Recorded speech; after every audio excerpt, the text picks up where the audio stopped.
नमस्कार, आप देख रहे हैं अपना बिहार। मैं हूं शुभे मिश्रा, आपके साथ बुलेटिन की शुरुआत करेंगे। और पहली खबर सियासी गलियारे से आपको बताएं, पश्चिम बंगाल की मुख्यमंत्री ममता बनर्जी ने हाल ही में इंडिया अलायंस के नेतृत्व की इच्छा जाहिर की थी, जिसके बाद से लगातार सियासत हो रही है। कांग्रेस इसके समर्थन में नहीं है और इसी बीच आरजेडी अध्यक्ष लालू प्रसाद ने ममता बनर्जी का समर्थन कर दिया है। लालू प्रसाद ने कहा है कि कांग्रेस के कहने से कुछ नहीं होगा, ममता बनर्जी को नेतृत्व दे देना चाहिए। लालू प्रसाद के बयान से कांग्रेस की टेंशन और भी ज्यादा बढ़ सकती है। तो इस बीच लालू प्रसाद का ममता को समर्थन, बड़ी खबर आपको बता रहे हैं। लालू का ममता बनर्जी को समर्थन। ममता को लालू के समर्थन को लेकर सियासी गलियारे में चर्चाओं का बाजार गर्म हो गया है। बिहार चुनाव से पहले अपने अपने दांव चले जा रहे हैं। लालू जी, ममता जी, कांग्रेस उसकी आपत्ति जता रही है। लालू जी, कांग्रेस की जताने से नहीं होगा, ममता को दो न तो ममता जी को जो दिया जाए। हाँ दे दे। 25 में बोल रहे हैं सरकार फिर से बना रहे हैं। लालू जी, हाँ बनाएंगे हम लोग। लालू जी, ममता जी, कांग्रेस उसकी आपत्ति जता रही है। लालू जी, कांग्रेस की जताने से नहीं होगा, ममता को दो न तो ममता जी को जो दिया जाए। हाँ दे दे। 25 में बोल रहे हैं सरकार फिर से बना रहे हैं। लालू जी, हाँ बनाएंगे। दरअसल पश्चिम बंगाल के मुख्यमंत्री और तृणमूल कांग्रेस की प्रमुख ममता बनर्जी ने एक न्यूज चैनल को दिए गए इंटरव्यू में ऐसा बयान दिया, जिसको लेकर लगातार चर्चाओं का बाजार गर्म हो गया। ममता बनर्जी ने विपक्षी गठबंधन के कामकाज के तरीके पर असंतोष व्यक्त कर दिया और ये संकेत दिया था कि अगर उन्हें मौका दिया जाए तो वो इंडिया अलायंस का नेतृत्व करने को तैयार हैं। ममता बनर्जी ने कहा कि वो गठबंधन का नेतृत्व करने और पश्चिम बंगाल के मुख्यमंत्री के रूप में अपनी भूमिका जारी रखने की जिम्मेदारी संभालने में सक्षम है। ममता बनर्जी का ये बयान हरियाणा और फिर महाराष्ट्र में कांग्रेस की करारी हार के बाद आया है, क्योंकि कांग्रेस ही लगभग पूरे गठबंधन को लीड कर रही है। अब ममता बनर्जी बयान देकर इंडी गठबंधन के भीतर नई बहस छेड़ दी है। ममता बनर्जी को समर्थन वाले लालू प्रसाद के बयान पर बिहार की सियासत भी गर्म हो गई है। जेडीयू के राष्ट्रीय प्रवक्ता राजीव रंजन ने इंडिया अलायंस को एक दूसरे के खिलाफ लड़ने वाली पार्टियों का गठजोड़ बताया। वहीं डिप्टी सीएम विजय सिन्हा ने हमला बोलते हुए कहा कि इंडी गठबंधन इन लोगों ने अपना गर्दन बचाने के लिए बनाया था, अब इनकी नई तैयारी है नया चेहरा और नया बैनर बनाने की। कहते आ रहे हैं कि इंडिया अलायंस के सभी दल अपनी ही महत्वाकांक्षाओं के बोझ तले दबकर समाप्त हो जाएंगे। इंडिया अलायंस तो समाप्त पहले ही हो चुका था, सिर्फ कागजों पर बचा था। और लालू जी ने भी आज तो ममता बनर्जी की बात की सहमति देकर उसमें बता दिया कि राहुल गांधी को ये लोग नेता नहीं मानते हैं। दरअसल राहुल गांधी जी इस देश की जनता को मिसलीड करना चाह रहे हैं और इंडिया अलायंस को भी मिसलीड कर रहे हैं, इसलिए उनके लीड को कोई दल मानने को तैयार नहीं। उन्होंने जानते हैं कि कांग्रेस पार्टी राष्ट्र विरोधी पार्टी है, ये भारत के विरोध में भाषा बोल रही है, दूसरे देशों में जाकर के देश का शिकायत करती है और ये दूसरे के बैसाखी पर चलने वाली पार्टी बनकर के रह गई है। नेता विहीन, नेतृत्व विहीन, संस्कार विहीन, नीति विहीन कांग्रेस पार्टी आज दूसरे हर एक राज्यों में कहीं न कहीं दूसरे के बैसाखी पर चल रही है। इंडिया का कोहराम अब सड़कों पर उतरने लगा है। जिस तरह से लालू प्रसाद जी और अलग अलग घटक दलों के नेताओं के बयान नेतृत्व को लेकर के उभर रहे हैं, एक ऐसा गठबंधन जिसका कोई वजूद नहीं हो, जो लगातार एक दूसरे के खिलाफ लड़ने वाली पार्टियों का गठजोड़ हो, जो मुद्दों पर सहमत नहीं हो, जहां चेहरे पर कोई सहमति नहीं हो, उस गठबंधन का केवल औपचारिक विसर्जन समारोह ही आयोजित होना बाकी है। मैं बता दिया, इन लोग का हिडन एजेंडा, छुपा हुआ एजेंडा, स्वार्थ और जनता की गाढ़ी कमाई लूटने वाले की जमात अपने बचाव के लिए ये खुल कर करके ये इंडी गठबंधन बनाया था, जनता नकार दी। अब इन लोगों को लगता है कि इस बैनर के तले चेहरा नहीं छुप सकता, तो अब नाटक शुरू किया है कोई नया बैनर का। और इंडिया अलायंस का नेतृत्व संभालने के मुद्दे पर ममता बनर्जी को लालू का समर्थन देने पर कांग्रेस नेता शकील अहमद खान ने हैरानी जताई है। उन्होंने कहा है कि अपनी बात रखने का उचित मंच होता है, अकेले इस तरह का बयान देकर माहौल बनाने की जरूरत नहीं है। राहुल गांधी का नेतृत्व एक बहुत ही सही तौर पे चल रहा है और वो चलेगा।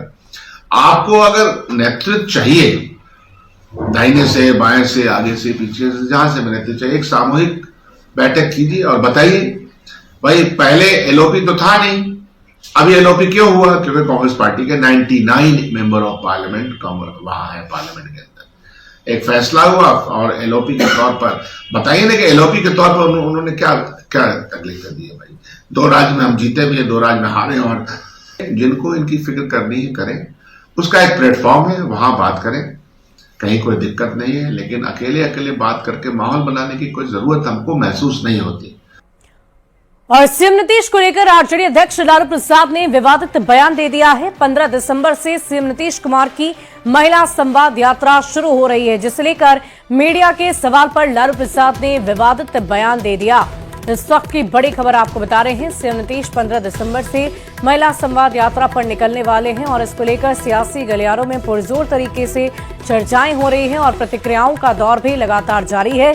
और इसी बीच लालू प्रसाद की तरफ से उनकी इस यात्रा को लेकर विवादित बयान दे दिया गया है। मुख्यमंत्री नीतीश कुमार यात्रा पे जा रहे लालू जी। अच्छा है, जा रहा है तो अब तो नैन सेकने जा रहे हैं। नीतीश कुमार दावा कर रहे हैं कि 225 सीट जीतेंगे एनडीए। अरे पहले आंख सेके ना अपना, जा रहे हैं आंख सेक। और सीएम नीतीश पर लालू प्रसाद के विवादित बयान की जेडीयू के राष्ट्रीय प्रवक्ता राजीव रंजन ने निंदा कर दी है। सीएम नीतीश कुमार को लालू के विवादित बयान को डिप्टी सीएम सम्राट चौधरी ने दुर्भाग्यपूर्ण बता दिया है। सम्राट चौधरी ने लालू प्रसाद को मानसिक रूप से बीमार बताया। बिहार बीजेपी अध्यक्ष डॉक्टर दिलीप जायसवाल ने भी लालू के बयान की निंदा की। उन्होंने लालू प्रसाद पर महिलाओं के अपमान का आरोप लगा दिया है। प्रसाद के ताजा बयान समझ में नहीं आता, लालू प्रसाद जी को बिहार की जनता ने झेला कैसे अब तक। ऐसी घटिया मानसिकता के लोग किसी दल की अगुवाई कर रहे हो तो उस दल के संस्कार, उसकी संस्कृति, उसके चाल, उसके चेहरे को लेकर किसी को कोई संदेह नहीं होना चाहिए कि बिहार के पूर्व मुख्यमंत्री का इस तरह का बयान आना, अभी तक हम लोग समझते थे कि वो बीमार है, शरीर से बीमार है, अब मानसिक रूप से बीमार दिख रहे हैं। इसलिए एकदम तुरंत बिहार सरकार तुरंत चिंता कर रही है कि उनको हम लोग काके के बदले कोइलवर में भर्ती करने के लिए तैयार हैं। उनके परिवार के लोग तुरंत इसको जगे। लालू प्रसाद यादव जी एक तो इस तरह का बयान देकर महिलाओं का अपमान कर रहे हैं। कभी भी महिलाओं के बारे में इस तरह का गलत बयानी नहीं करना चाहिए, ये उनके सोच का फर्क है। दूसरा, लालू जी इसी तरह उनकी शुरू से बोलने की इस तरह की आदत है, वो क्या बोलते हैं, क्या सोचते हैं, इसलिए हम लोग उनकी बातों को गंभीरता से नहीं लेते। ये बिहार की गरिमा को गिराने वाले, बिहारी को अपमानित करने वाले और बिहारी के छवि को धूमिल करने वाले श्रीमान लालू प्रसाद यादव जी, अब बिहार को बख्श दीजिए। आप जैसे लोग ये गौरवशाली बिहार को, जिस बिहारी पर देश गर्व करता था, आज उस बिहारी को शर्मसार आपने किया है। और ये दुखद दुर्भाग्यपूर्ण है कि आप और आपके परिवार के जो लोग हैं, यही तरह के फुहरपन, मजाकिया और गंदे शब्दों का उपयोग करके बिहार के सम्मान को गिराते हैं। और लालू प्रसाद के विवादित बयान का जेडीयू के राष्ट्रीय कार्यकारी अध्यक्ष संजय झा ने भी निंदा कर दी है। सोशल मीडिया साइट एक्स पर संजय झा ने ये लिखा है कि आधी आबादी के बारे में इतनी घटिया सोच। इंडी गठबंधन के नेता के शर्मनाक बयान की जितनी निंदा की जाए उतनी कम होगी। हमें गर्व है कि सीएम नीतीश के ऐतिहासिक फैसलों के कारण महिला सशक्तिकरण की मिसाल पेश कर रहा है बिहार। और इसी बीच नीतीश कुमार की महिला संवाद यात्रा पर लालू प्रसाद के बयान को लेकर सियासत गर्म हो गई है। बिहार के ग्रामीण कार्य मंत्री और जेडीयू नेता अशोक चौधरी ने कड़े शब्दों में लालू प्रसाद के इस बयान की निंदा की है और उनकी मानसिकता पर भी सवाल खड़े किए हैं। से ये समझ में आता है कि आधी आबादी के लिए इनकी क्या मानसिकता है, और दूसरा ये पता चलता है कि कितना ईर्ष्या और द्वेष माननीय नेता नीतीश जी के प्रति है। राजनीति में विरोधी होना एक अलग बात है, लेकिन जिसके घर में खुद 7-7 पुत्रियां हैं, जिनका अपना पॉलिटिकल पार्टी है, कितनी महिला नेत्री हैं, और आप इस तरह की भाषा का प्रयोग कर रहे हैं प्रदेश की आधी आबादी के लिए, जिसके लिए नेता ने जीविका बनाया, पंचायती राज व्यवस्था में आरक्षण दिया, पुलिस की भर्ती में आरक्षण दिया, ITI इंजीनियरिंग कॉलेज में दिया, इस प्रदेश में पोशाक योजना की शुरुआत की। लालू यादव के समय में कितने लोग मैट्रिक पास करते थे? हमारे बच्चियां 4.5 लाख में 50,000, आज 16 लाख में 8 लाख से ऊपर बच्चियां पास कर रही। किसने शुरू किया? जो बड़ी आबादी को पढ़ाना चाह रहा है उनके बारे में इस भाषा का प्रयोग, इससे पता चलता है कि कितनी घृणित मानसिकता के ये लोग हैं। और महिलाओं पर लालू प्रसाद के बयान पर मंत्री लेशी सिंह ने भी पलटवार कर दिया है और इसे घोर अपमानजनक बताया है। इस तरह की भाषा का कोई जगह नहीं है। ये महिलाओं का घोर अपमान है और आधी आबादी का, जिस तरह से RJD के जो सर्वश्रेष्ठ नेता है और मुख्यमंत्री रहे हैं, इस तरह की भाषा का कोई भी महिला समाज इस लोकतंत्र में कोई भी अच्छा नहीं कहेगा। और अगली खबर मुख्यमंत्री नीतीश कुमार के दौरे से जुड़ी हुई है। 15 दिसंबर को मुख्यमंत्री पूर्वी चंपारण के सुगौली से अपनी महिला संवाद यात्रा की शुरुआत कर सकते हैं। सीएम के संभावित दौरे को लेकर प्रशासन ने तैयारियां शुरू कर दी है। उत्तरी सुगांव में अधिकारियों ने जीविका भवन और नवनिर्मित पंचायत भवन सहित कई जगहों का निरीक्षण किया, जिसमें प्रभारी जिलाधिकारी मुकेश कुमार सिन्हा भी शामिल रहे। सीएम की यात्रा को लेकर सुरक्षा के साथ साथ हेलीपैड और पार्किंग की भी जगहों का जायजा लिया गया। बढ़ते आगे, बिहार की राजधानी पटना को आज नया कलेक्ट्रेट भवन मिल गया है। मुख्यमंत्री नीतीश कुमार ने अत्याधुनिक हाईटेक भवन का उद्घाटन कर दिया है। सीएम के साथ दोनों डिप्टी सीएम विजय सिन्हा और सम्राट चौधरी भी मौजूद रहे। 5 मंजिला कलेक्ट्रेट भवन 2.5 साल में बनकर तैयार हुआ। ये नया भवन पुराने भवन को तोड़कर बनाया गया है। इस नए परिसर में पुराने डच तकनीक के रिकॉर्ड रूम से जुड़े 8 पिलर को संरक्षित किया गया है। नया कलेक्ट्रेट परिसर 3 ऊंची इमारत और बेसमेंट में पार्किंग की सुविधाओं से लैस है।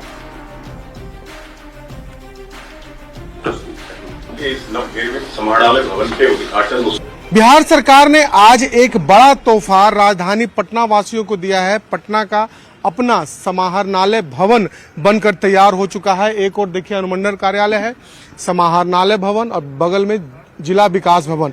तो पूरा एक कैंपस जो है वो बनकर तैयार है, जहां पर जिलाधिकारी के साथ साथ कई अन्य जो पदाधिकारी हैं वो बैठेंगे। और इस भवन की खूबसूरती को देखकर अंदाजा लगाया जा सकता है कि कितना बेहतरीन यह इस भवन का निर्माण कराया गया है। और साथ ही साथ जो पुराना भवन था, जो डच कालीन भवन कहा जाता था, उसमें डच कालीन पिलर लगाए गए थे, उस पिलर को भी यहाँ पर आगे में रखा गया है ताकि लोग देख सके और लोगों के जहन में जो पुराना भवन था वो भी आ सके।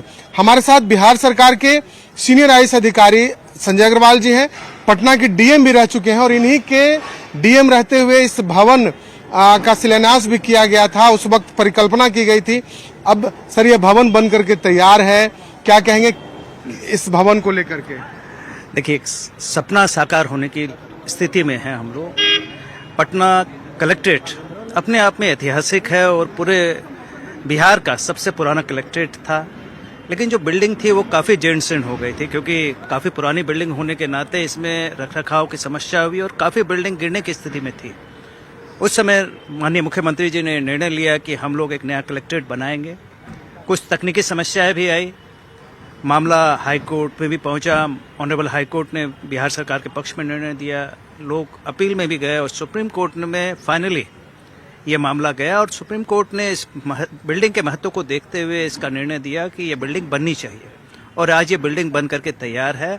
पटना कलेक्ट्रेट जो ये बिल्डिंग बनी है, मेरे ख्याल से ये पूरे इंडिया की सबसे बेस्ट कलेक्ट्रेट में से एक होगी, क्योंकि इतनी बड़ी बिल्डिंग शायद ही किसी डीएम ऑफिस में होगी। यहाँ सारे ऑफिस एक साथ होंगे, सभी विभाग एक साथ होंगे, ताकि पब्लिक को अगर कोई भी काम हो तो वो एक साथ आकर के सारे कामों को करवा पाए। और लोगों को सारी सुविधाएं भी हैं, लिफ्ट से लेकर के कैंटीन सुविधा, बैठने की सुविधा, जो अधिकारी काम करेंगे, जो कर्मचारी यहाँ काम करेंगे, उनके लिए काफी बेहतर व्यवस्था है। सबसे बड़ी बात है कि जिस तरीके से लगातार वक्त बदल रहा है, लोगों को सुविधाएं चाहिए, लोगों को अब दर दर भटकने की जरूरत नहीं है इस बिल्डिंग से उस बिल्डिंग। अब एक भवन में ही पूरा का पूरा जो जिला मुख्यालय है वो यहाँ नजर आएगा। और देखिए किस शानदार तरीके से इस भवन का निर्माण कराया गया है। इसमें तकरीबन 39 विभाग के साथ साथ कई जो पदाधिकारी हैं वो यहाँ पर बैठेंगे और 400 से भी अधिक गाड़ियों के पार्किंग की व्यवस्था की गई है। अंदर में कई हॉल भी है जिसमें बैठ करके मीटिंग, कॉन्फ्रेंस या फिर वीडियो कॉन्फ्रेंसिंग करना हो, तमाम चीजें जो कहा जा सकता है कि भूकंप रोधी के साथ साथ काफी अत्याधुनिक तरीके से नया पटना का समाहरणालय भवन बनकर तैयार हो गया है, जिसका उद्घाटन आज कर दिया गया है। कैमरा पर्सन सुबोध के साथ शैलेंद्र, न्यूज 18 पटना। और भागलपुर में अवैध खनन के खिलाफ कार्रवाई करने गई जगदीशपुर पुलिस टीम पर हमला मामले में पुलिस ने बड़ी कार्रवाई कर दी है। आपको बता दें कि कई जगहों पर छापेमारी कर 24 घंटे के भीतर 3 बालू माफियाओं को गिरफ्तार कर लिया गया। 9 नामजद सहित कई अज्ञात के खिलाफ एफआईआर दर्ज कर ली गई है।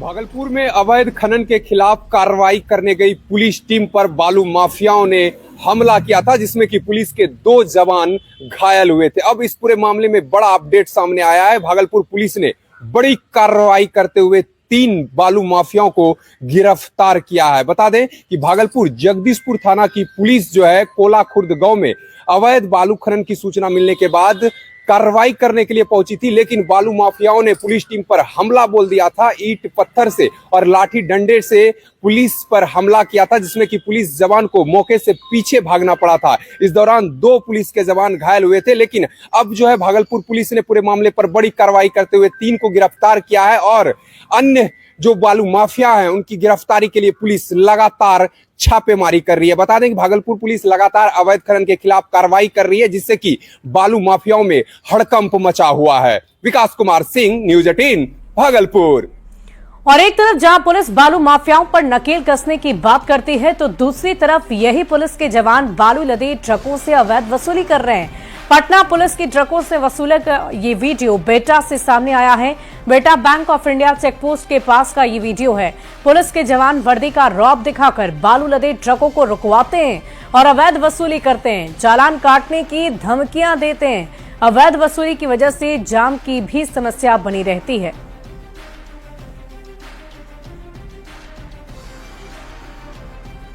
बढ़ते आगे दानापुर के फुलवारी शरीफ में, जहां सोन बालू का उठाव शुरू होने के साथ ही बेटा में जाम की समस्या शुरू हो जाती है और इसका असर फुलवारी शरीफ तक देखने को मिल रहा है। बेटा में महीने भर से जाम की समस्या से लोग परेशान हैं और ये परेशानी सिर्फ बेटा बाजार तक की नहीं है, बल्कि आसपास के 20 किलोमीटर के क्षेत्र में इस महाजाम का असर देखने को मिलता है।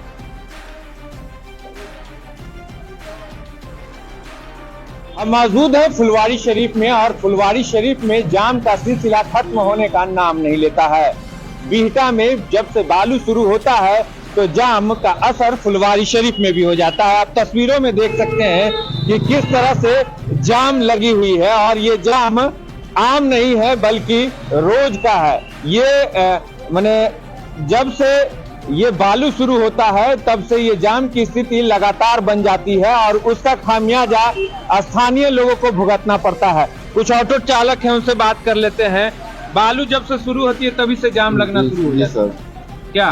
कितना जाम रहता है? बहुत जाम रहता है, 2400 घंटा मतलब जाम है। हर दिन रहता है, सुबह से लेकर शाम तक रात तक जामे रहता है। हर दिन में 2 टिप 3 टिप गाड़ी चलता है। इतना लंबा ट्रक रहता है कि लंबा लाइन लगा रहता है। बालू वाला गाड़ी सर पड़ते हमेशा जाम रहता है। यहाँ दिन भर तो जामे रहता है। दिन भर जाम रहता है। बालू के ट्रक की वजह से बालू का ट्रक ऑटो सारा सब जाम लगा के रहता है। क्या नाम है? रिंटू सिंह। तो बालू के ट्रकों से और खास करके जो है ऑटो से भी जाम की स्थिति बन जाती है और ये जाम की स्थिति जब बालू शुरू होता है तब से लगातार और बढ़ जाता है। दानापुर के फुलवारी से न्यूज 18 के लिए अमरजीत शर्मा।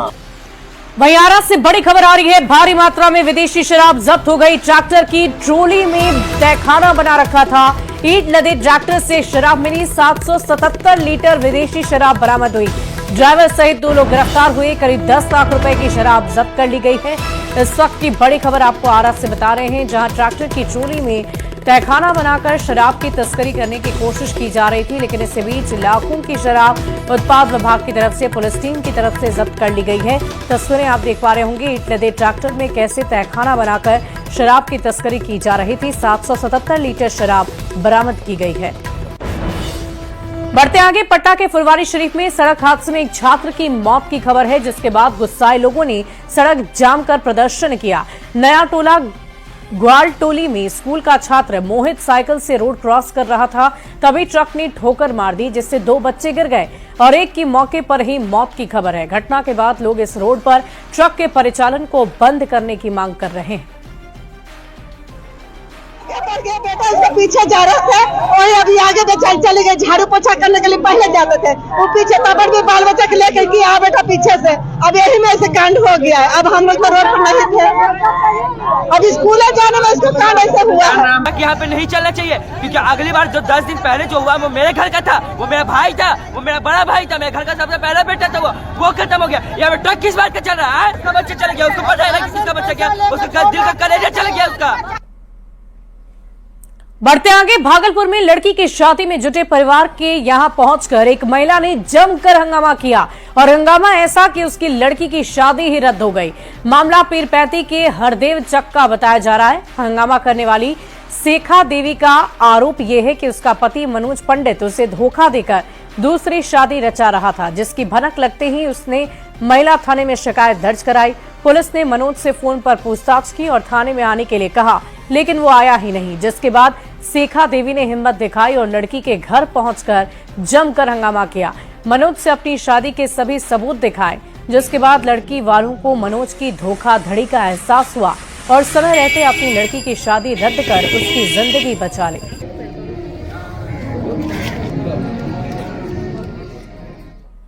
और फिलहाल इस बुलेटिन में अभी के लिए बस इतना ही। आगे देखिए जोहार झारखंड।